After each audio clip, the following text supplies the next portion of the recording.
నమస్కారం, welcome to publicity post TV. రెండు తెలుగు రాష్ట్రాల్లో ఉన్నటువంటి ప్రజలందరూ కూడా అంగరంగ వైభవంగా సెలబ్రేట్ చేసుకునేటటువంటి ఈవెంటే మేడారం జాతర. ఇక ఇప్పటికే మేడారం జాతరకి సంబంధించినటువంటి పనులన్నీ కూడా మొదలైపోయి అత్యంత వేగంగా జరుగుతూనే ఉన్నాయి. దానికి సంబంధించినటువంటి పనులన్నీ కూడా వేగంగా జరుగుతూనే ఉన్నాయి. ఇప్పటికే భక్తులందరూ కూడా రావడం మొదలు పెట్టేశారు.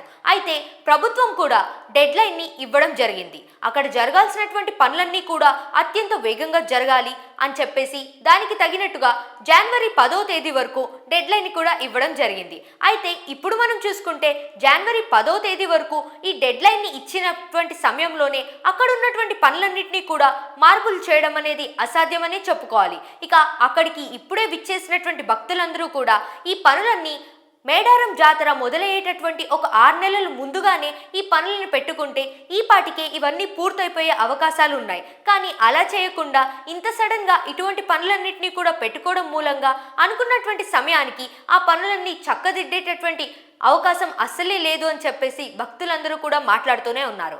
అయితే ఇప్పటికే అక్కడికి వస్తున్నటువంటి భక్తులందరికీ కూడా ఎటువంటి ఇబ్బంది కలిగించొద్దు అనేటటువంటి ఉద్దేశంతో అక్కడ కొత్త రోడ్లని అలానే చిన్న చిన్న మార్పులని చేయడం జరుగుతుంది. మరి ఇక ఆ పనులన్నీ ఎప్పటికి జరుగుతాయో అంగరంగ వైభవంగా మేడారం జాతర ప్రతి సంవత్సరం జరిగినటువంటి విధంగానే ఈ సంవత్సరం కూడా జరుగుతుంది అని చెప్పేసి మనందరం కూడా కోరుకుందాం. మరి మీరందరూ కూడా మేడారం జాతరకి వెళ్తున్నారా? వెళ్తే మీరు మీ ఫీలింగ్స్ని ఈ కింద కామెంట్ సెక్షన్లో మెన్షన్ చేయండి. అలానే మీ ఫ్రెండ్స్ ఆర్ ఫ్యామిలీ మెంబర్స్లో ఎవరైతే మేడారం జాతరకి వెళ్ళాలి అని అనుకుంటున్నారో వాళ్ళకి ఈ వీడియోని షేర్ చేయండి. ఈ వీడియో కనుక మీకు నచ్చితే లైక్ చేయండి, షేర్ చేయండి. అలానే మా ఛానల్ని సబ్స్క్రైబ్ చేసుకోవడం మర్చిపోకండి.